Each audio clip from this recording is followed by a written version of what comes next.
बिस्मिल्लाहिर्रहमानिर्रहीम सल्लल्लाहु अला मुहम्मद सल्लल्लाहु अलैहि व आलिहि वसल्लम। अस्सलामु अलैकुम स्टूडेंट्स, आज का जो हमारा टॉपिक है वो है लिमिटिंग रिएक्टेंट। पिछले टॉपिक्स में हमने स्टीचोमेट्री या स्टीचोकेमिस्ट्री के बारे में डिस्कस कर लिया। उसकी एग्जांपल थी जो 12 और 13, उसके बारे में हमने 11 और 12 के बारे में डिस्कस कर लिया था। तो आज का जो अगला टॉपिक है, फर्स्ट चैप्टर है, वो है लिमिटिंग रिएक्टेंट। ओके, तो सबसे पहले हम इसकी डेफिनेशन देखते हैं। लिमिटिंग रिएक्टेंट की definition: limiting reactant is a reactant which is consumed earlier and hence controls amount of product formed in chemical reaction due to its smaller amount as compared to its stoichiometric amount। ये definition मैंने खुद लिखी है। जैसा कि आप जानते हैं कि मेरा ये अंदाज़ नहीं है, मैं पॉइंट्स लिखता हूँ, लेकिन मैंने डेफिनेशन लिखी है जानबूझकर, क्योंकि ये अगर मैं इसको ना पॉइंट्स कम लिखता तो समय तो आपको आ जानी थी, लेकिन डेफिनेशन लिखने में आपको दिक्कत होनी थी, मुश्किल पेश आनी थी। इसलिए मैंने इधर जो ना टेक्स्ट बुक वाली जो है ना डेफिनेशन लिख दी है। ओके, टेक्स्ट बुक के अलावा इसमें हम कुछ वर्ड आप इजाफी किए हैं। ओके, सबसे देखें, limiting reactant is a reactant. सबसे पहले ये जानते हैं कि रिएक्टेंट क्या होता है। हम ये तो मालूम होना चाहिए रिएक्टेंट के। देखें, ये हमारे पास केमिकल इक्वेशन है। जो केमिकल इक्वेशन के पहले जो हमारे पास होते हैं मॉलिक्यूल और ये बाद में बनते हैं, ये हमारे पास रिएक्टेंट्स होते हैं और ये हमारे पास प्रोडक्ट्स होते हैं। ओके, तो देखिए, limited reactant is a reactant. जो लिमिटेड रिएक्टेंट है वो एक ऐसा रिएक्टेंट है विच इज़ कंज्यूम्ड अर्लियर, जो कि पहले ही कंज्यूम हो चुका है, पहले ही इस्तेमाल हो जाता है, पहले ही यूज़ हो जाता है।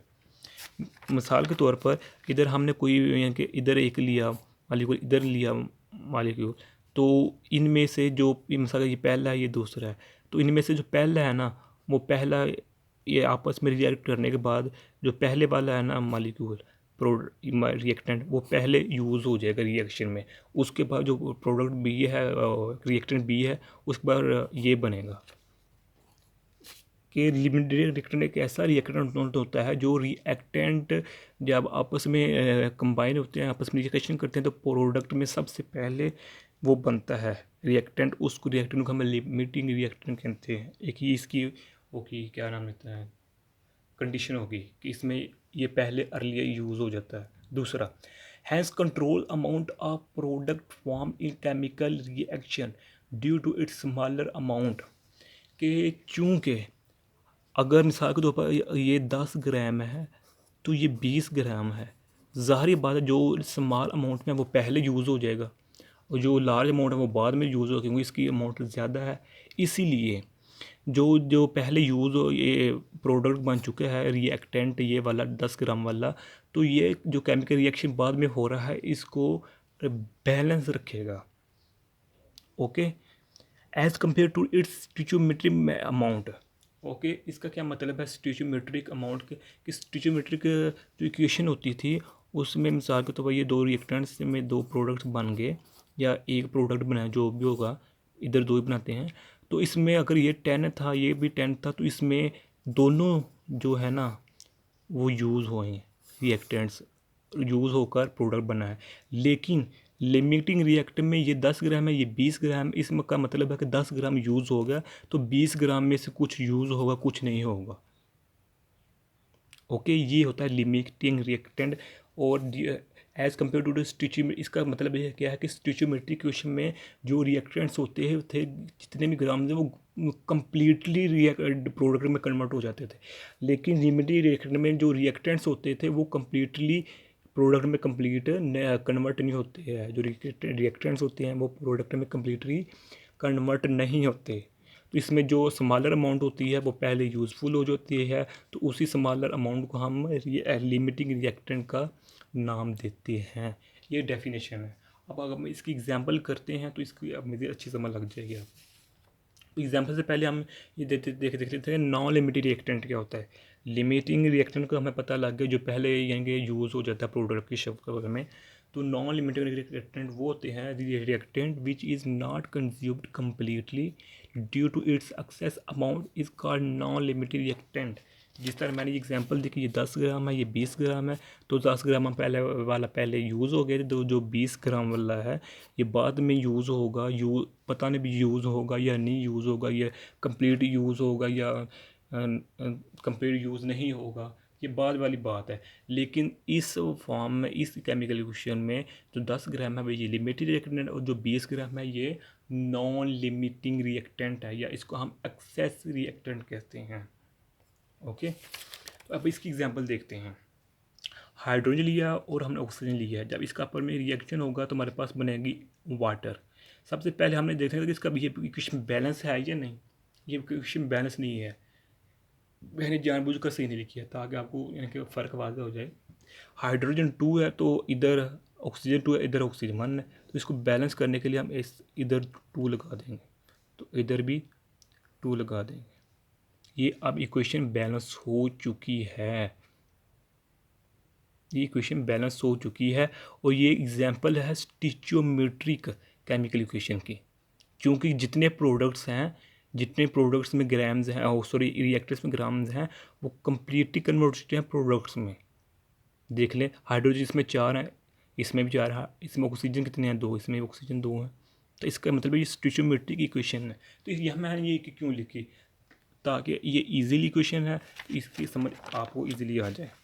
ये देखें, हमारे पास जो इक्वेशन हमने बनाई है अभी, ये हमारे पास प्रोडक्ट इस तरह दे रही है। ओके, इक्वेशन ठीक है, बिल्कुल अब ठीक, पहले नहीं ठीक। ओके, तो अब अगर मैं सपोज लेट करता हूँ कि इधर मैं 2 डिजिट्स लिख देता हूँ, 2 डिजिट्स लिख देता हूँ, तो हमारे पास फिर भी जो प्रोडक्ट्स होगा वो यही बनेगा हमारे। यानी कि अगर देखें, अगर पहले हमने ये लिया था तो हमारे पास ये प्रोडक्ट बन चुका था। अगर इसको मैं ज़्यादा कर दूं, यहाँ 1 था, यहाँ 2 कर दूं डिजिट, तो यहाँ क्या हो गया, प्रोडक्ट हमारे पास वही सेम ही बनेगा, लेकिन ये एक्सेस फॉर्म में हो गया है ऑक्सीजन। तो इसलिए ये हाइड्रोजन होगा ये हमारे पास लिमिटिंग होगा इधर, ये जो ऑक्सीजन होगा ये नॉन लिमिटिंग या एक्सेस लिमिटिंग रिएक्टेंट होगा। ओके, तो अब इसकी जो सेकंड एग्जांपल है ये बहुत इजी है, इसकी शायद आपको इजीली समझ आ जाए। वो ये कि है, ये 58 स्लाइसेस हैं और 30 क्या कबाब्स हैं। तो इसके अंदर प्रोडक्ट, ये रिएक्टेंट्स हैं, तो आपस में क्या बनाते हैं, प्रोडक्ट एक सैंडविच। जिस तरह हम जानते हैं कि सैंडविच में जो होता है ना कबाब, वो दोनों स्लाइसेस के एक कबाब के ऊपर स्लाइस होती है, एक कबाब के नीचे स्लाइस होती है, तब सैंडविच बनती है। यही होता है ना, सैंडविच की एक कबाब के ऊपर होती है स्लाइस होती है, एक नीचे स्लाइस होती है, जिसके नतीजे में जो होता है सैंडविच बनता है। तो यहाँ देखिए जो 58, मिसाल के तौर पर अगर यहाँ 10 कबाब हैं तो यहाँ 20 स्लाइसेस होने चाहिए, तब हमारे पास 10 जो बन होंगी। यानी कि ये देखें, अगर हमारे पास 20 स्लाइसेस हैं और 10 कबाब हैं तो हमारे पास प्रोडक्ट क्या बनेगा, 10 सैंडविच। क्योंकि 10 कबाब्स हैं, हर एक कबाब के ऊपर और नीचे एक स्लाइसेस होती हैं, तो ये 20 स्लाइसेस दी गई हैं, तो जिसके नतीजे में 10 सैंडविच बन जाएंगे। लेकिन इधर देखेंगे कि 58 स्लाइसेस हैं और 30 कबाब्स हैं इधर, यानी कि कबाब्स 30 हैं, तो जी यहाँ स्लाइसेस अगर 60 होते तो हमारे पास जो सैंडविच बनने थे वो 30 बनने थे, लेकिन ये सैंडविच 29 बन रहे हैं। क्यों?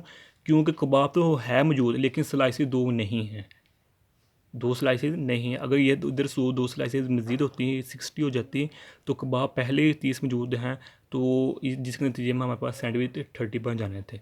तो यहाँ क्या हो, यहाँ जो कबाब हैं ये एक्सेस अमाउंट में है, तो जो स्लाइसेस है वो लिमिटिंग रिएक्टेंट है।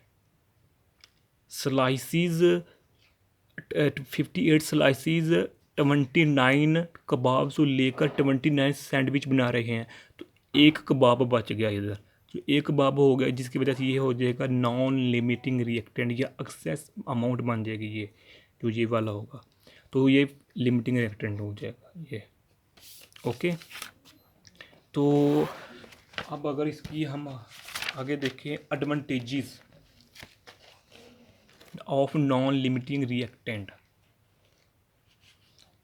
कि इधर हमने देखें कि सैंडविच, ये जो पीछे हमने एग्जांपल लिया कि जो हम इधर पहली एग्जांपल में हम ऑक्सीजन ज़्यादा ली थी, तो दूसरी एग्जांपल में हमने जो कबाब से एक कबाब ज़्यादा था वो लिया। तो इसका फ़ायदा क्या होता है, जो नॉन लिमिटिंग रिएक्टेंट या एक्सेस अमाउंट होता है वो हम क्यों लेते हैं, ज़्यादा केमिकल रिएक्शन में हम जानबूझ कर क्यों लेते हैं, या खुद ब खुद ज़्यादा क्यों होती है, क्योंकि उसके फ़ायदे होते हैं। अगर मिसाल के तौर पर हम इधर ऑक्सीजन है हमारे पास, ये देखें, ये मैं इसको क्लोज कर लूँ 1 मिनट। जो हमने एक्सेस अमाउंट ली है केमिकल रिएक्शन में, ये देखें हाइड्रोजन 2+2, ये हमारे पास प्रोडक्ट बन गई वाटर। ये हमारे पास इक्वेशन बिल्कुल ठीक है, लेकिन हम इस एक्सेस फॉर्म में 2 क्यों लेते हैं ऑक्सीजन को। इधर अगर 1 मोल ऑक्सीजन है तो हमारा ये प्रोडक्ट बिल्कुल ठीक बन रही है, कि हम 2 क्यों लेते हैं, क्योंकि बाद का कुछ ऐसे टेम्परेचर होते हैं, कुछ ऐसी हीट होती है, कुछ ऐसा सिचुएशन, कोई ऐसा मामला बन जाता है कि हमारे पास रिएक्टेंट्स तो मौजूद होते हैं प्रोडक्ट बनाने के लिए 1, लेकिन वो कम्प्लीटली जो होता है ना, वो रिएक्शन प्रोडक्ट कम्प्लीट नहीं बन सकता, ऐसा सिचुएशन बनता है। तो इसलिए हम इसको ज़्यादा फॉर्म लेते हैं, ताकि अगर बगड़ हो भी जाए तो वो रिएक्टेंट्स आपस में ही कंबाइन होकर प्रोडक्ट अच्छी तरह हम बना सके। इसलिए हम एक्सेस को जो होती है ना, किसी चीज़ को एक्सेस फॉर्म में लाजमी लेते हैं। तो इधर देखें कि अगर नॉन लिमिटिंग रिएक्शन या एक्सेस में उनको ज़्यादा क्यों लेते हैं, 2 फ़ायदे हैं इसके। पहला, टू इंश्योर, मैंने शॉर्ट लिखा है, टू इंश्योर एक्सपेंसिव रिएक्टेंट, क्योंकि ये तो मैंने सादा सी एग्जांपल दी है ना ये आपको, क्योंकि कुछ केमिकल ऐसे होते हैं जिनमें जो रिएक्टेंट्स होते हैं वो बहुत ही महंगे होते हैं। अगर वो महंगे होते हैं, अगर वो एक ज़ाया हो जाए तो बहुत ज़्यादा पैसा उन पर ज़ाया हो जाता है। इसलिए जब भी कोई एक्सपेंसिव या केमिकल रिएक्शन होता है उसमें कोई ना कोई हम चीज़ जो ना एक एक्सेस फॉर्म में लाजमी ले लेते हैं, ताकि अगर कोई कमी बेशी हो जाए तो वो रिएक्टेंट्स में हो तो प्रोडक्ट में उसमें उसका असर ना पड़े। इसलिए हम एक्सेस जो अमाउंट होता है उसको खुद ब खुद लेते हैं। दूसरे से फ़ायदा है कि also make insure that faster occur. दूसरा इसका एक्सेस अमाउंट का लेने के लिए इधर ऑक्सीजन 2 ज़्यादा इसलिए लेते हैं, ताकि जो हमारा रिएक्शन होता है केमिकल रिएक्शन वो ज़्यादा जल्दी हो जाए। अगर 10 मिनट्स पहले लेते तो वो 8 मिनट्स लग जाए या 7 मिनट्स ले ले। ये इसलिए हम जो होती है ना केमिकल की रिएक्शन में जो रिएक्टेंट्स होते हैं उसमें कोई ना कोई एक अमाउंट ज़्यादा मिकदार में लेते हैं। ओके, तो आगे जो लास्ट इसका जो पॉइंट्स रह गए हैं वो है आइडेंटिफिकेशन ऑफ लिमिटिंग रिएक्टेंट। यह तो हमने पढ़ लिया कि स्टडी कर लिया कि लिमिटिंग रिएक्टेंट और नॉन लिमिटिंग रिएक्टेंट आपस में मिलते हैं तो प्रोडक्ट बनता है। तो अब हमें मालूम कैसे होगा कि ये लिमिटिंग रिएक्टेंट है, ये नॉन लिमिटिंग रिएक्टेंट है। वो तो हमें यहाँ पता लग जाए, जो स्मॉल फॉर्म में होती है वो लिमिटिंग होती है, जो ज़्यादा फॉर्म में होती है वो नॉन लिमिटिंग होती है। ये तो हमें जनरल फार्मूला है ना इसका लिमिटिंग को मालूम करने का। लेकिन जो स्पेसिफिक लॉज हैं, रूल्स हैं, वो ये हैं 3। पहला है calculate number of moles from given amount of reactant, कि जो हमारे पास ये रिएक्टेंट दिए गए हैं, हमारे पास रिएक्टेंट सबसे पहले हम इसके नंबर ऑफ मोल्स मालूम करने हैं। नंबर ऑफ मोल्स जो हमारे पास दिए गए हैं हाइड्रोजन के और ऑक्सीजन के, जो भी हमने रिएक्टेंट लिए हुए हैं। ओके, उसके बाद also a product with the help of balanced chemical equation.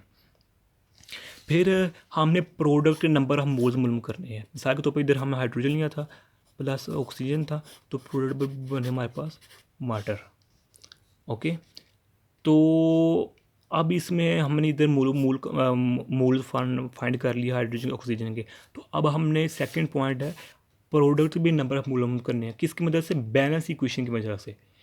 Balance कब होगी? इधर जब इधर 2 लगेगा, इधर भी 2 लग जाएगी, हमारे पास अब बैलेंस हो चुकी है। इसका मतलब हमने इधर इसके भी मोल से बैलेंस कर लिया, इसके भी आपस में जो है ना मोल बैलेंस करके इधर इसके भी नंबर मोल्स प्रोडक्ट के मालूम कर लिए। अब जो थर्ड पॉइंट है वो identify reactant produces least reactant. अब इसमें जो हमारे पास जो प्रोडक्ट बनेगा इसमें देखें कि रिएक्टेंट्स में हमने कितनी मिकदार में क्या चीज़ ली थी, तो वो प्रोडक्ट में उतनी यूज़ हुई है नहीं, तो अब हम इस यहाँ से लिमिटेड रिएक्टेंट का पता लगा सकते हैं। तो ये आज की वीडियो थी, उम्मीद है आपको समझ लग गई होगी। अगर समझ नहीं लगी तो कमेंट करके बता सकते हैं, और अगर अभी तक आपने हमारे चैनल सब्सक्राइब नहीं किया तो सब्सक्राइब कर दें। जज़ाकल्लाहु खैरा। अस्सलामु अलैकुम व रहमतुल्लाहि व बरकातुहू।